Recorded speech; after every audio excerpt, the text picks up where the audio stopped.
Ratusan sopir truk angkutan batubara mendatangi kantor DPRD Muratara karena adanya isu rencana penutupan pengangkutan batubara.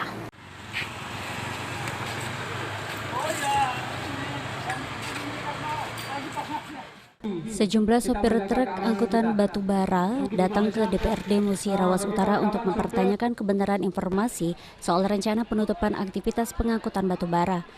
Menurut salah seorang sopir batubara, Rayendra Kesuma, mengungkapkan jika aktivitas pengangkutan batubara banyak manfaat bagi masyarakat, selain dapat menyerap tenaga kerja baru, aktivitas pengangkutan tambang juga mendorong hadirnya usaha mikro kecil menengah atau UMKM di sepanjang jalur tersebut.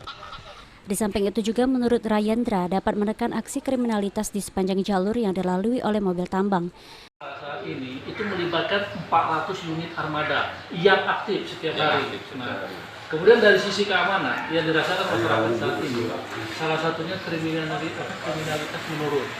Dulu 2 tahun ke belakang, sebelum adanya aktivitas hauling batubara dalam 24 jam, karena kami aktivitas supirnya 24 jam, karena kami bagi, tidak semua yang jalan siang, ada yang malam. Nah itu masyarakat ada merasa kenyamanan juga dari sisi keamanan. Karena kenapa? Selama ini yang sering terjadi begal apa segala macam, terjadi tindak kriminal, itu berkurang. Hilang itu tidak, tapi tidak berkurang. Kalau ini berandai, bagaimana ekonomi kami bisa meningkat dan berkelanjutan? Karena kami butuh biaya pendidikan 2 anak. Kemudian kami butuh biaya untuk menopang nasi kami. Dengan kedatangan para sopir truk batubara ini, Ketua DPRD Muratara, Evriansa, mengatakan jika tidak ada yang ingin menutup aktivitas pengangkutan batubara. Amin, amin. Ya, itu mah kita sama-sama mikir. Siap. Yang dilewati kamu juga kamu berpikir kalau debu. Kalau masa keluarga kamu di sana. Malah dia anak bininya jadi paru-paru kalau kamu kesian dulu. Aku juga warga artinya asli Muratara, mohon maaf.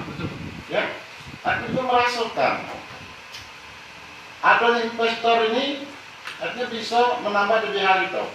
Amin. Nah itu, kemarin kan beratus seperti itu. Sekarang sudah 1 triliun. Amin, amin, amin, Oh, amin, ada amin. efek positifnya. Ya pasti, aku berharap artinya investor jangan semena-mena. Ya.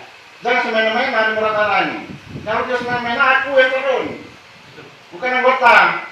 Ya, ya karena masyarakat artinya nak hidup juga di luar batubara ini. Secara umum, Evri mengaku senang dengan hadirnya para investor, namun investor harus memikirkan kepentingan rakyat. Adia Rianza, PAL TV.